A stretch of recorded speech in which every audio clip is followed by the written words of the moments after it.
If you've ever worked in HR and you felt like you had to choose between your job and your integrity, this video is for you.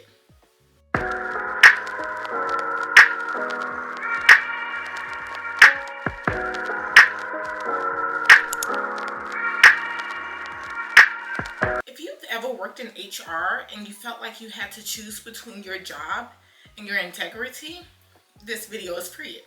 Think about working in HR that nobody tells you. The emotional labor of HR often involves invisible, intense management of employees' emotions, management of conflict, and organizational crisis while all maintaining a professional demeanor. HR acts as an emotional shock observer. We handle terminations, performance issues, and mental health crisis while also having to maintain our own mental health.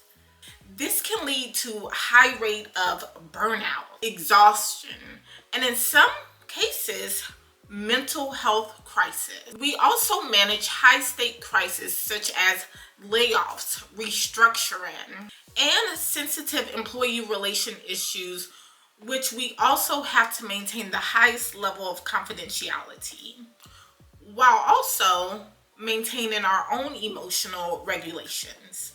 Being in HR often means that we are the messenger for unpopular, difficult, life-altering decisions, and we have to deliver it to the employee, which frequently means that it makes the human resource department a target for employee frustration. HR is often perceived as the company's bad guy, that we only come in when there is a problem or when we need to terminate someone. We enforce rules, we handle termination, we manage employee improvement plans, which leads to a reputation of being detached, bureaucratic, overly focused on compliance rather than people. We are the face of painful decisions such as layoffs, budget cuts, even policy changes. Return to the office, you're no longer able to work from home, which oftentimes, truth be told, we did not create. We just have to enforce it.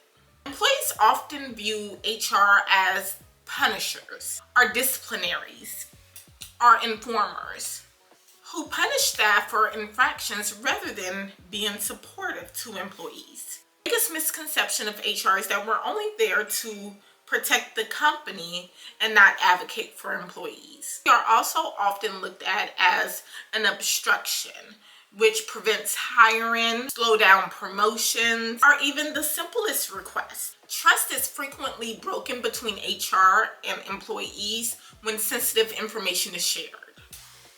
And it's not shared by HR, it's shared by the employees, which results in employees turning against HR. Despite the negative perception, HR is often a difficult, high stress, and most of the time a thankless position. Our job is to balance the welfare of the employees as well as the liability regarding the company, which is often an impossible tightrope that we have to balance on, which is impossible to please everyone. HR is often forced into the disciplinary role because of managers.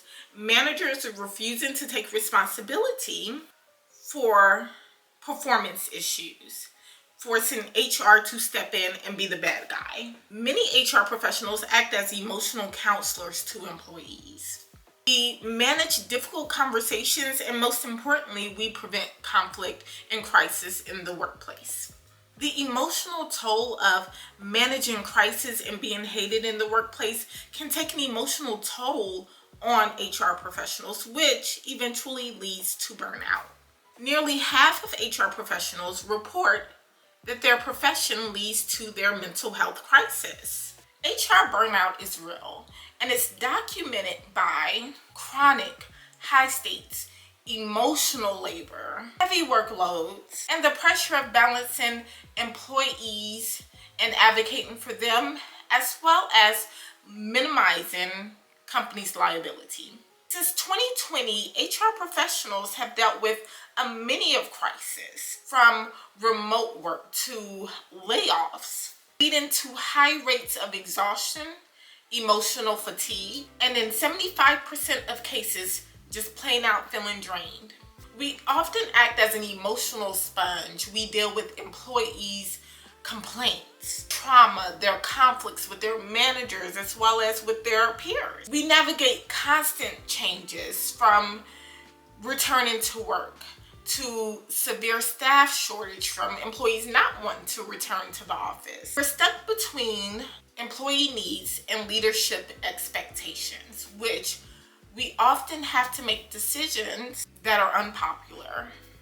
Starting a career in HR is very different from textbook. The role sits right in the middle of direct employees, policies, and unpredictability. HR professionals are rarely prepared for the emotional toll that this position can cause on you.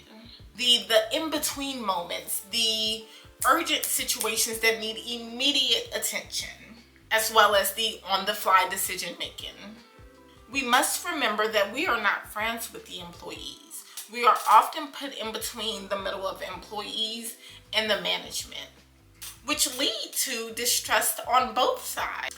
Employees view you as an advocate for managers, while managers view you as an obstacle. We deal with a lot of trauma. We are exposed to employees' personal situations that could be toxic, employees' breakdown, as well as toxic workplace situations, and just being honest, toxic, negative managers.